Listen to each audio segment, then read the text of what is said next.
Hi, welcome to Feed Your Mind and Body. Because our summer reading club theme is Reading Colors Your World, we're doing this month's program on summer foods that are red, orange, and yellow. And next month we'll cover green, blue, and purple.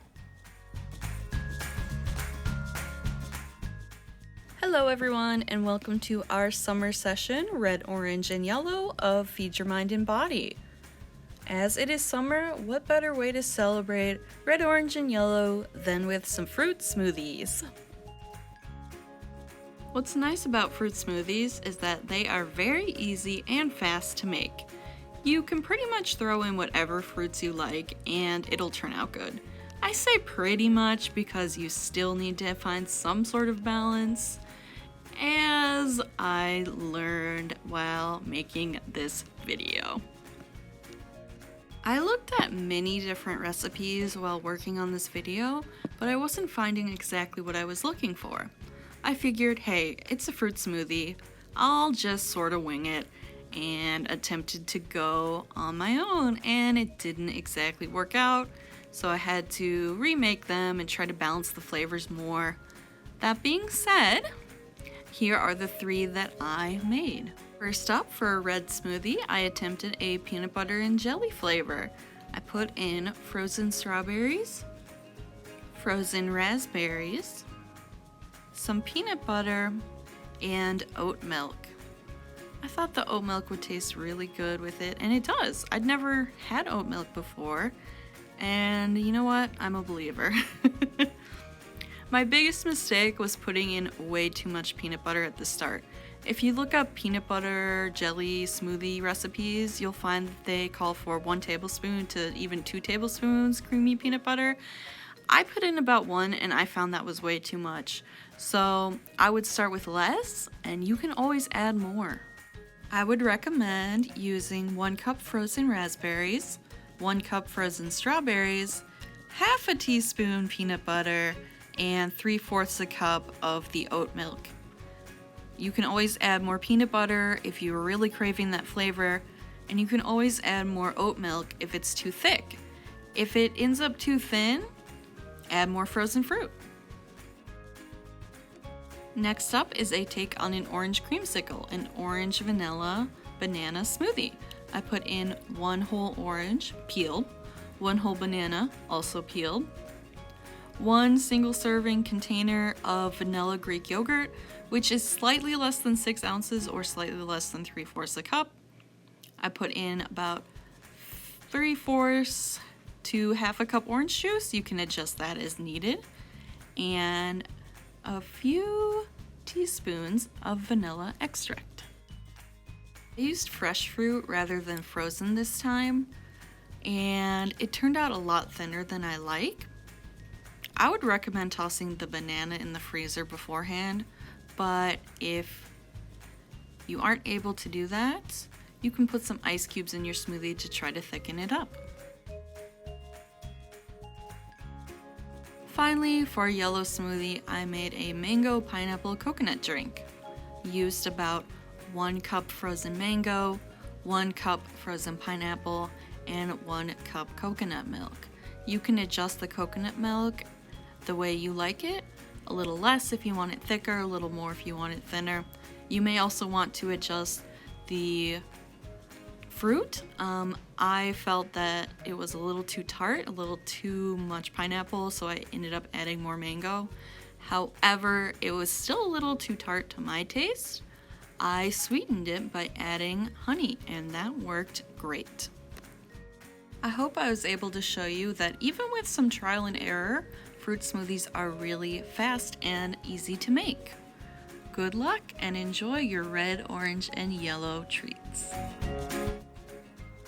There are a lot of red foods that are available in the summer, like tomatoes, strawberries, cherries, raspberries, radishes, pomegranates, cranberries, apples, watermelon, and you can even find some grapefruits and pineapples that are shades of pink. Right now, one of my favorite things to make with cherry tomatoes is the viral TikTok feta pasta bake. If you haven't seen this online, you should watch the video at the link I'm providing because it is super delicious. Also, it's why there's a feta shortage in a lot of stores right now. Feel Good Foodie does a great job of showing you the recipe and giving you alternatives because there are so many ways to make this even more delicious. Next is orange. While oranges don't grow here, they are abundant at grocery stores. But locally, we do grow a lot of carrots, sweet potatoes, peaches, nectarines, apricots, pumpkins, acorn squash, and other gourds. And then there's one of my favorite foods in life, cheese. Today I'm going to show you a vegetarian, low-carb, keto, gluten-free recipe that can be adjusted to be low-fat and dairy-free as well. And it is out of this world good. Cauliflower mac and cheese. The basic recipe here is just a head of cauliflower, 4 ounces of cream cheese, and about 1 to 1.5 cups of cheddar or your favorite cheese. You can get dairy-free cheese substitutes as well as low-fat versions and make this recipe suit your dietary needs. And then you can add whatever you like to make it even more fun. The first step is to rinse your cauliflower in water and then chop it up into small bits. Go ahead and keep your scraps from this project because I'm going to tell you a great thing that you can do with them at the end. Next, you're going to boil your cauliflower pieces in a pan of water until they are your preferred doneness.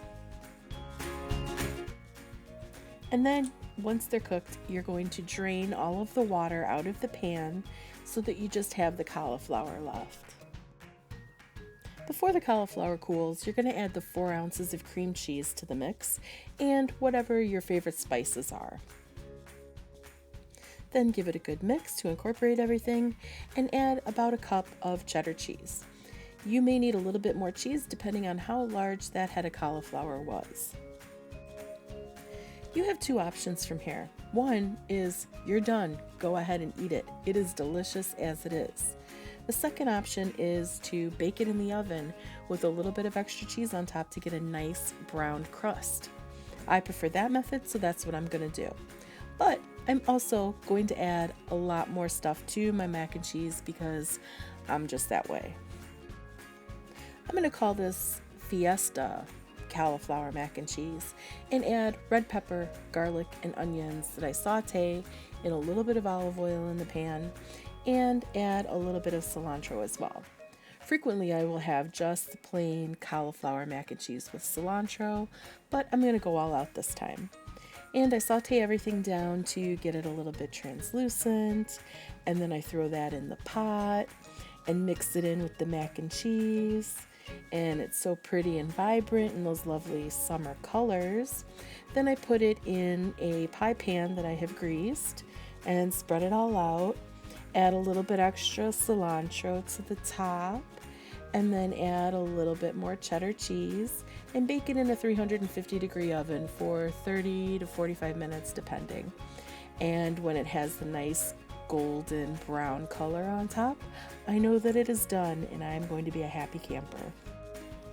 I'm trying to eat more vegetarian meals, so I'm going to leave this as it is. But feel free to add chicken or ham or something else to it to make it a more complete meal, and it doesn't necessarily have to be a side. Now, what to do with all of those scraps? I found this online recently and it's been working out really well for me. What you do is you hang on to all of those food scraps that are from vegetables like onions, garlic, zucchinis, tomatoes, whatever parts that you're not using, including the paper outsides of onions and garlic and the stub ends of where the stem connects to any other vegetable, and just pop them in a freezer bag and freeze them. You can see my freezer bag has cores and stem ends and paper from other vegetables that I've used, and I'm going to add my leftovers from today to the bag. Once you have your gallon full of leftover vegetable parts, all you have to do is add them to a pot of water and boil to make the perfect veggie broth. So now you have a use for all of those leftover parts that you will just filter out and then keep the broth once you cook it. Lastly, we have yellow foods like lemons, corn, grapefruit, yellow potatoes, yellow squash, bananas, yellow peppers, eggs, and again, one of my best friends, cheese. But because it's gotten quite hot and we are in a drought, one of my favorite things to make in this weather is lemonade. Your kit came with a recipe for homemade lemonade, but I like to do mine a little bit differently, and instead of using all sugar, I use half honey, half swerve sweetener, because I do not like any of my carbs or calories going into what I drink. And what's nice about lemonade is you can alter it to your taste.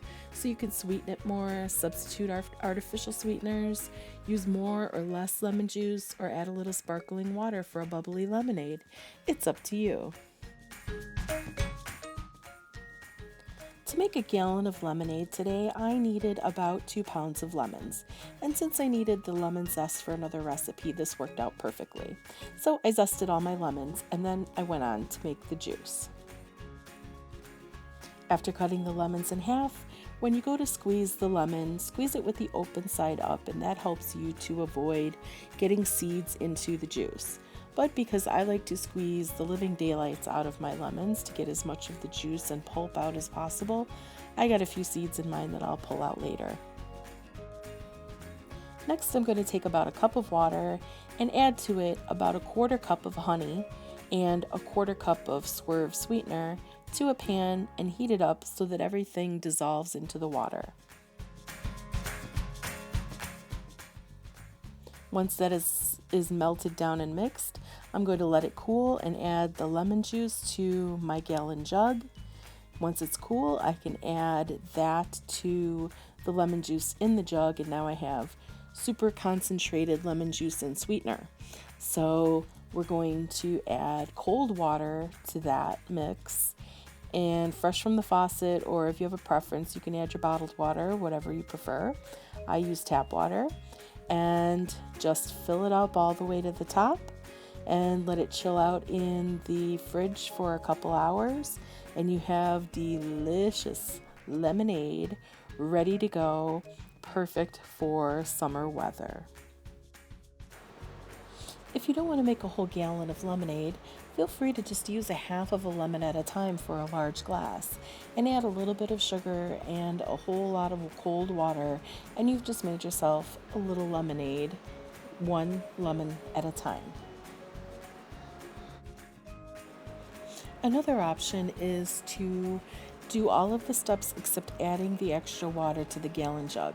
So when you have just the lemon juice and the simple syrup that you made on the stove cooled, mixed together, that super concentrated lemon juice and sugar water, pour that in an ice cube tray and create lemonade ice cubes.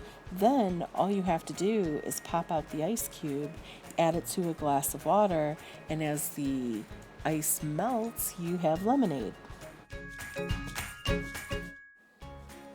If you're playing along with Summer Reading Club this year, the code word for this week is the word hippo, HIPPO. So you can go ahead and enter that to get your badge. Otherwise, we thank you for joining us. Hope you enjoy all of your red, orange, and yellow recipes this month, and we'll see you next month for the rest of the rainbow.